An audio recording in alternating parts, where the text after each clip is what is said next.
Well, my timepiece says it's 2 o'clock.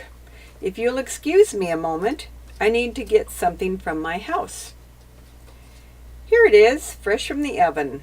My famous gingerbread cake. Why, it even was written about in the local newspaper. Be sure to have some before you leave today. Well, let me tell you who I am. I'm Lettice Reynolds. It's 1910 and I'm 80 years old. I'm the widow of Almus Reynolds, the first millwright here in Walla Walla. Almus died in 1889 at the age of 81. I'm the mother of 7 children, 5 of whom lived to adulthood. I'm a well-respected citizen of this thriving community of Walla Walla and an active member of the Congregational Church and Ladies' Aid Society. I'm a great believer in building up this community and providing character-building activities for our young people. There are so many unhealthy influences for our young men, so many saloons in town.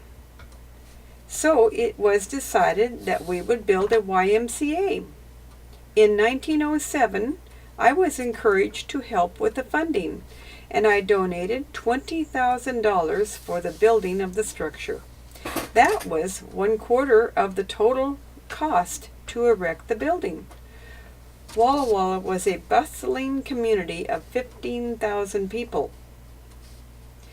Whitman Seminary was a struggling young college at the time and ran short of money to complete the buildings needed, so I donated $6,000 to pay off the debt for the women's residence. They named the women's residence after me. I have some handouts so you can follow along. There are so many events and things worth mentioning, and I won't be able to bring up everything, so I hope this helps to fill in the gaps.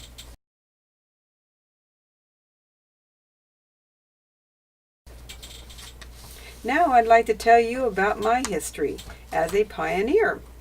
I was born in 1830 to Elijah and Lucinda Millican. My name, Lettice Jane Millican, was difficult for some to say. I was often called Letty. I was the oldest of 9 children when in 1843 my parents decided to move the family west to Oregon country. Do we have any 13-year-olds here today? I see a hand back there. Are you 13? What is your name? Hannah. Oh, you are the same age and size I was when we came west on the wagon train. In the wagon train of 1843, there were 1,000 people and 120 wagons in our group. It took 6 months to travel the full 2,000 miles over the Oregon Trail. My father built 2 wagons for our family of 11. This table is 3 feet by 6 feet. A typical wagon bed was 3.5 feet by 10 feet.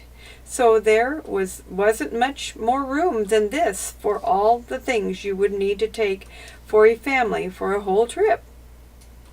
And you would need to survive the winter with what you had brought with you on the trip. I want to show you what we would need to take for 1 person. Then you would multiply this amount by how many people in your group. 100 pounds flour,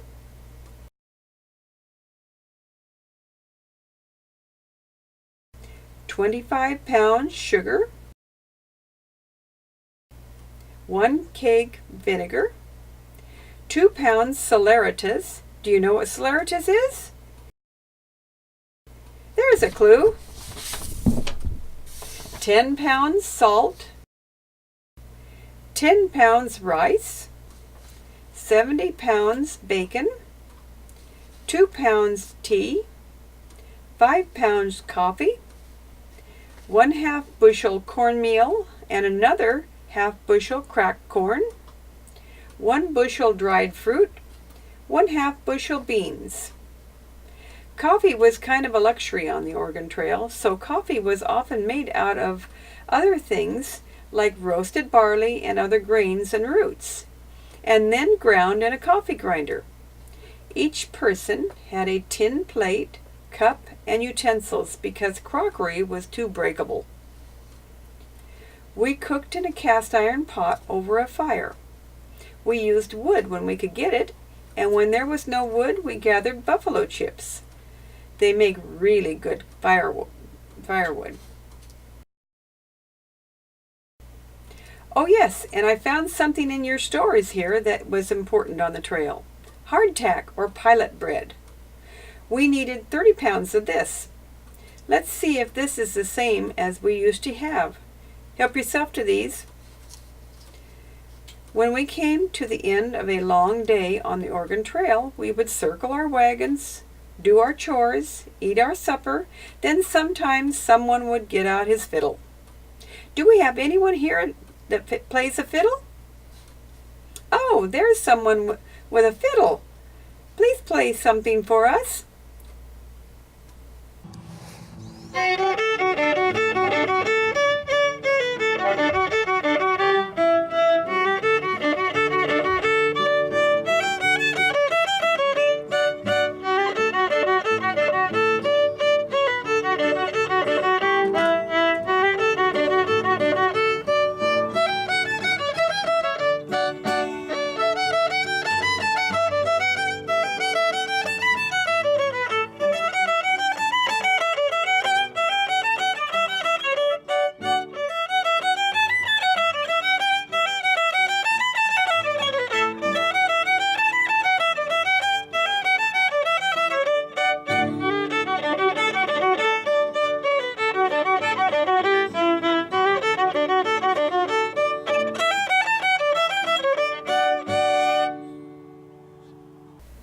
Thank you so much for that music. What's your name, young man? Thank you, Samuel. You would have been just great to have with us on the Oregon Trail. Here is a map of the Oregon Trail. This is the route we took. When we got to here, we left the trail and went by rafts down the Columbia River. Between here and when we got to our destination in Yamhill County, and that's where we settled. But before we got to Yamhill County, we had to, after we left Wallula area, near here, if you've heard of Wallula, probably, where you get onto the Columbia River, we had to leave our wagons and our cattle and oxen behind at that point and go down the river on rafts. And that was a whole nother story. Maybe sometime I'll come back and tell you that story. But it was a very difficult, very hard journey to do that. And so anyway, we were down the river into Yamhill County, which is near Portland. And so we were able to get off there. But when we got there, we didn't have all these supplies. We didn't have much of anything. We didn't have cookware or anything. And so we had a rough first winter, and then things started getting better. Okay, now when I was did I say 13? 13 years old, just like Hannah here, and I had grown to be a full-grown woman by that point. Well, not full-grown woman, but a young lady. Okay, so because if you were over 17, you were considered an old maid. So I was fortunate because another person that was on that wagon train or coming west at the same time in 1843 was a young man named Ransom Clark. Now, he wasn't in our particular group, but he was going at the same time. In fact, when we got to Soda Springs, somewhere in here, and we got to Soda Springs, then our encampments kind of were at the same spot, and then they went on and we went on, and we didn't see them again until we got to Yamhill County. He was with Fremont's group, Anyway, so when he got to Yamhill, we got acquainted. And of course, see, by then, 2 years later in 1845, I was 15. So I was old enough to get married, right? Back in the day, I was. So we got married. And we got a farm there near where my parents settled. And a year later, we had a son named Charles. He was born, and you hope you're following along, because this is kind of interesting to see some of the things I'm not telling you. I want you to be sure and follow along and not miss. And so we started a farm there, and we were very successful. We were quite good at growing things. Now, do we have any other handouts that we can share? Because I know we had some other people come in. And if you have extras, we can, one per family or something. Anyway, just so that the new ones, get handouts. Charles was a twin, and his brother died at birth. And so that was the first child I lost, was Charles's twin brother. And Charles learned to be a farmer, just like his dad, and we were very successful at growing well, it wasn't a truck garden, but it was a garden where it was so productive we were able to have the first ads and sell produce there in Yamhill. So we were the beginning of farming in that area. Well, you probably heard of the itching foot, because the gold ransom, he decided that he needed to go look for gold. And I'm going to show you a picture of Ransom. I don't have a very big picture, but that is Ransom. That's my husband. Isn't he handsome? Yeah, that's my husband. Okay, we were very happy, and we were very productive, but because he left and went off on the gold excursions, I was left to raise my son Charles, as well as my son Harry, who was born in 1848. And also to tend the gardens and so forth. But we also got into the motel or hotel business. And so I was busy with all that while Ransom was off traveling. He wasn't a very good gold miner. He came back from California to the gold fields, and then he worked with me some more, and then off he was again to northern Idaho. And he wanted to, in Colville area, and he wanted to try his luck there. Well, this is something of interest to our story, because when he came west in 1843, he stopped at Marcus Whitman's mission, and he saw some land that he was very interested in. But then he went on to Yamhill, so he had already seen this area a little bit more than I had. So anyway, he went from the gold fields. He wasn't successful again, and so he went down from there to Walla Walla area on his way home. And he decided on some land that he wanted to donation claim. Do you know what a donation claim is? Anybody? Okay. A donation claim was something that was given to the people if they were willing to work it. There was about a 10-year span. If they were able to work the land and basically build a house, plant crops, just be able to live there. Let's see if I can find my map here. And I'm going to show you where he chose. And this is over on Yellowhawk. here. By the way, these are wonderful things. These are a great invention.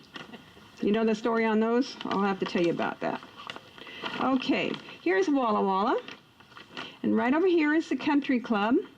And here was the claim that he mapped out. Okay? So it's not very far from town. And so he filed on that claim, and then he came on home. And by that time, we were living in Portland. Now, you probably noticed from your notes that I lost my son, Harry. He died at 4 years old. And so I just had Charles, and I was trying to keep the hotel busy. I was doing the cooking, cleaning, and everything. I was just trying to do everything. And so Ransom came home, and he worked with me with the motel, got things going again. We did have a partner with the business, and that was perhaps a little bit of a problem, as you'll see. So anyway, he had filed on this donation claim, but then the Indian trouble. I don't know if you know anything about the Indian trouble, but there were some problems with the Indians, and so they said all white people have to leave the Walla Walla area. So he couldn't stay here and work the land or anything. But because of the Indian problems, they extended the donation claim so that you could just clear out and not work the land right away, because they had to get the army in here and settle it. So he came back home, and then in 1858 he came over, and he started to get things ready on this donation claim but he was going to clear the land, and he came back and the land was all cleared. And all of the trees were gone because Fort Walla Walla had taken them for their buildings and for their fences and so forth. So that took care of that, and he headed for the mountains, and he got some timber and for a cabin. Well, then he came back home, and he got Charles, and then I didn't have Charles's help, and I just had a little boy here. Here's my children. I've got two sons here. One's very small. He's a couple years old there, and I've got the hotel to take care of. So I was quite busy. So I was just hearing about Ransom's exploits here by way of what he was telling me. And so I wasn't actually over here living it. Then in 1859, Ransom came home to get me, and we were having some problems with the hotel. The problems we were having was the partner was not very honest. And so what he was doing is he was keeping the money, and we needed to take care of business. So I sent for Ransom. He came home, and he was going to help me solve the problem. But there was a problem. He got sick shortly after he got there, and he passed away. So I lost him. And here I am. I am a young widow now. I'm 29 years old, and I have a young child. I'm pregnant with my next child, and Charles is back here in Walla Walla and doesn't even know I have lost my husband, and he's lost his father. So I decided, well, there was a judge, very important man, and he said that I should just give up the donation claim. And I thought, Ransom really believed in this dream. I should check it out. So I came over to check it out, and I could see, wow, he really was onto something. He had a very nice claim that he had chosen, and very rich soil. And as you can see, it's right between some rivers. We've got the Yellow Hawk, and we've got some of the rivers here, I can't read them very well.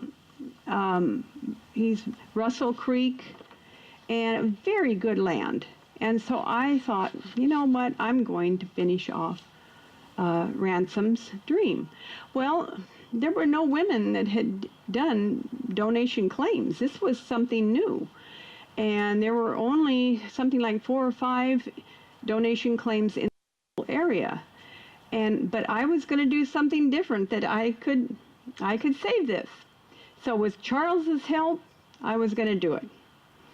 And I went back home and settled my affairs with the hotel and had my baby Elizabeth. And she was born in 1859. Boy, a lot of things happened in 1859, as you can see by the notes. And so I then came back same year with just maybe a 2-month-old and a little boy, William, and came back. And by the time we got here, then that cabin that you see right over there, that Ransom Clark cabin that my husband had designed, and that's the one, yes, and it was all done. It was ready for me to move into. Well, it just so happens that was the nicest house in the whole area. There weren't anything like that. You know, Walla Walla was just a little place where they had a few shacks and teepees and so forth. But this was really a nice cabin, and they had built that for me. Well, I was very glad to have that to move into. So, I didn't tell you.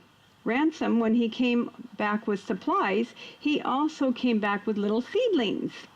And he started the first nursery, or not a nursery, but the first fruit trees in the area.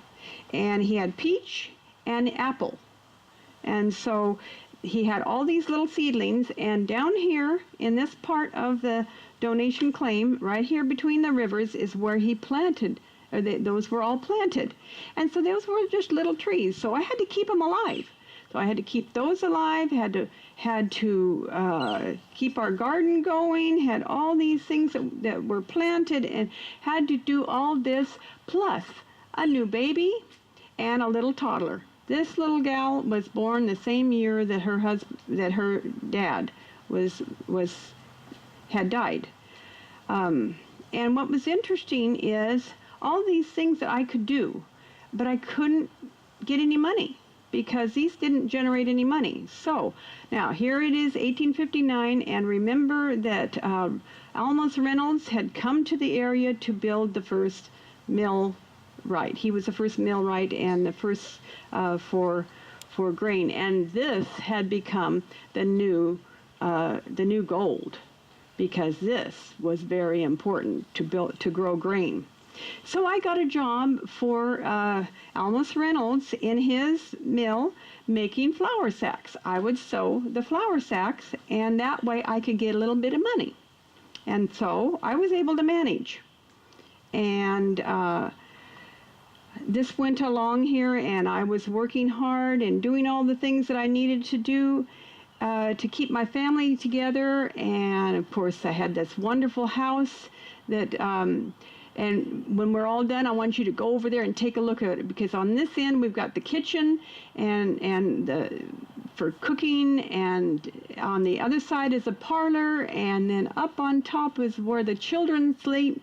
And it's just a wonderful little house. I love that house. Okay, so I continue working for Almus Reynolds. And he's a very respectable man, and I'm a very respectable woman. But we admire each other. So, as time goes on, we get married. We got married in the Ransom Clark cabin. But it wasn't just us, my sister, Elizabeth. It was a double wedding. And we got married in the parlor.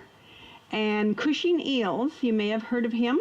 He was the pastor that officiated the wedding. and we lived in that cabin. Well, it just so happens, and you'll see by your notes, that it was the worst, coldest winter that we'd had in the whole area that had been recorded. So that was very, very cold in there. But we were fine. We had this cabin, so we were doing fine. Now, Almus Reynolds was a very successful millwright. And so he didn't just build one mill, he built several mills, and each time he would sell them and get build another one. He even built the one up in Dayton. I don't know if you've heard of the woolen mills up there, but he built that one up there, and he also was the first banker, and I think I'm probably overlapping into what I told you before. But here, I've got some pictures I can show you. This was one of our houses. Now, this house here is no longer there because I understand you have a post office there now. Mm-hmm. So you can pass that down if you'd like. And this is a picture of me back when I was younger.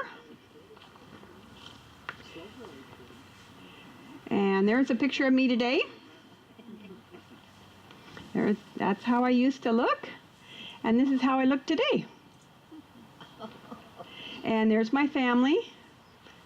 And we have all our, so I can pass these around and you can take a look at. Much younger than your husband. Oh, I do? Well, I was younger. Actually, there was a 22-year age difference. But that's not uncommon. We had a very high respect for each other. And so, but I forgot to tell you some things that were important. On our trip west in 1843, we had one thing that survived the whole trip, and that was my apple butter jar. And so, if you look over there in the cabin, you're going to see my apple butter jar. So that rode all the way west with us, and of course, there were things that we were able to glean along the way. You can see, as well as here in Walla Walla, we were able to plant things. Now, I was going to tell you about the clothespin because I want to show you some clothespins. These are called clothes pegs. And in 1853, they were invented by David Smith of Springfield, Vermont. And there were, between 1852 and 1887, there were 150 different patents on just the clothes peg. Isn't that interesting? Yes. You use those? Oh, you still use them. Well, then nobody's invented something better, huh?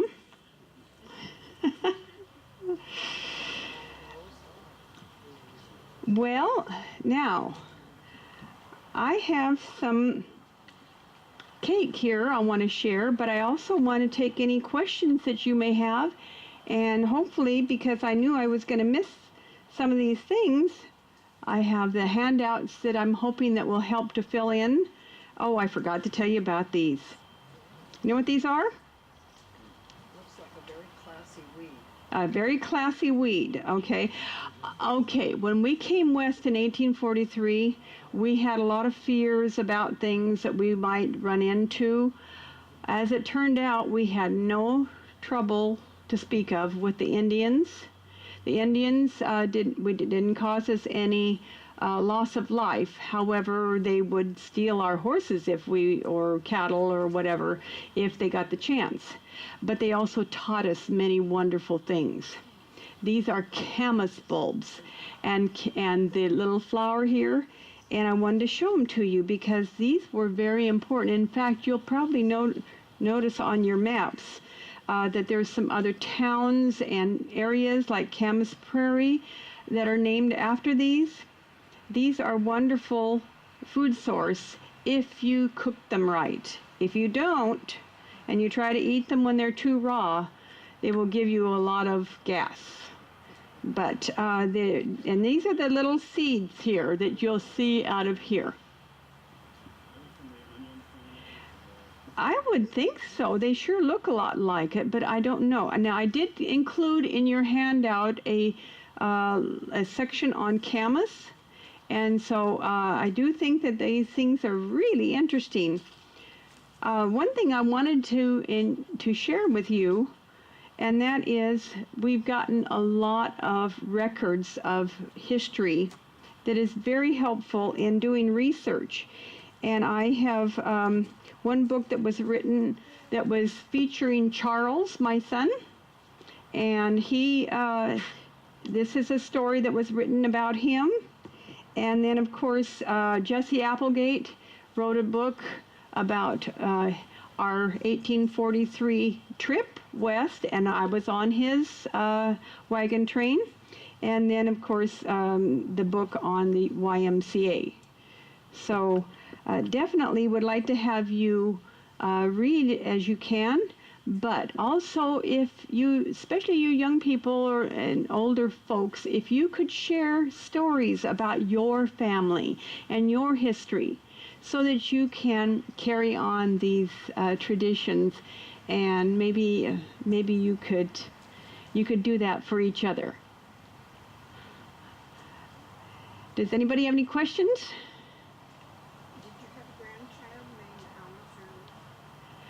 I did have a grandchild named Almus, yes. Now, I have not heard that name in too many circles, but within the Reynolds family, yes, they did have. Oh, I didn't tell you about my quilt.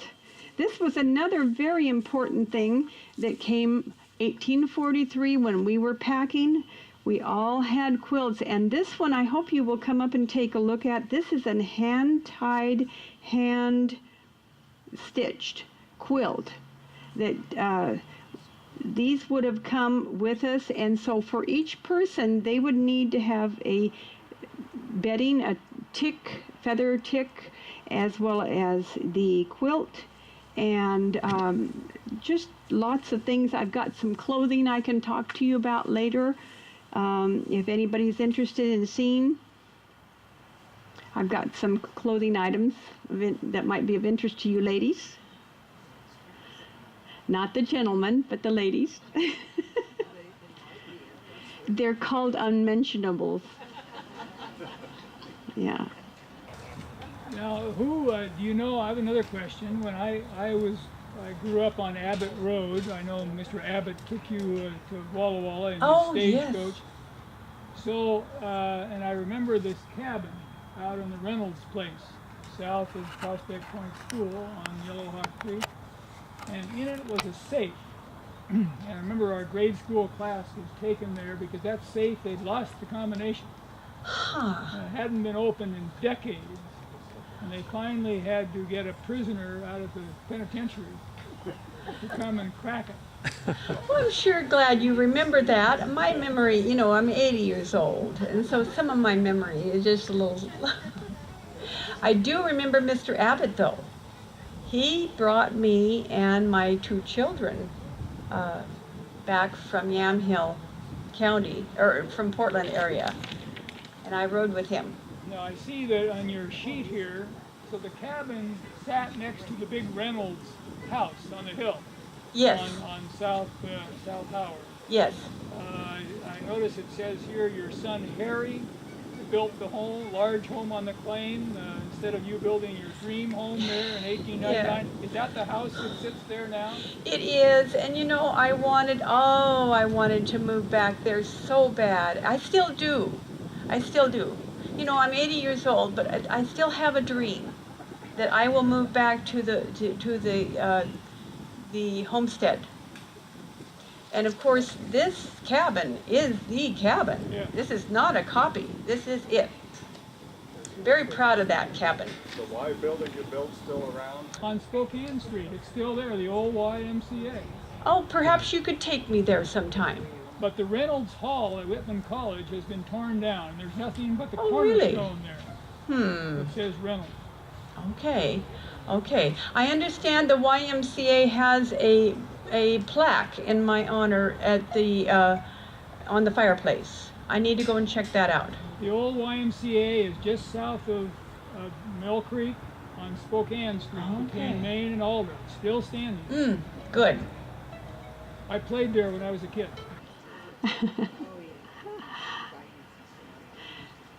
Really appreciate Samuel playing the fiddle.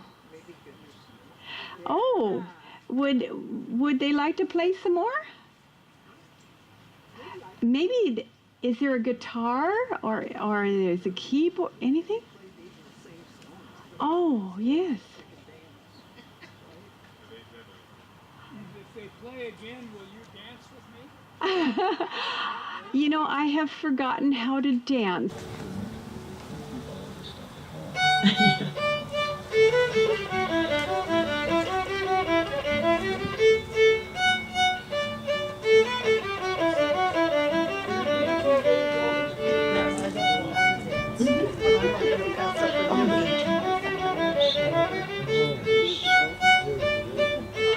Another 80-year-old dancing.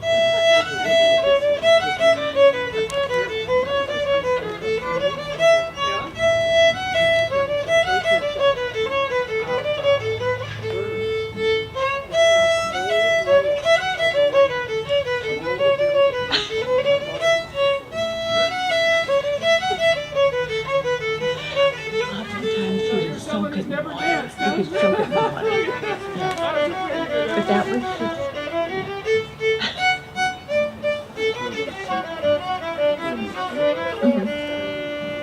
Thank you. We're good in your work? Thank you, Samuel.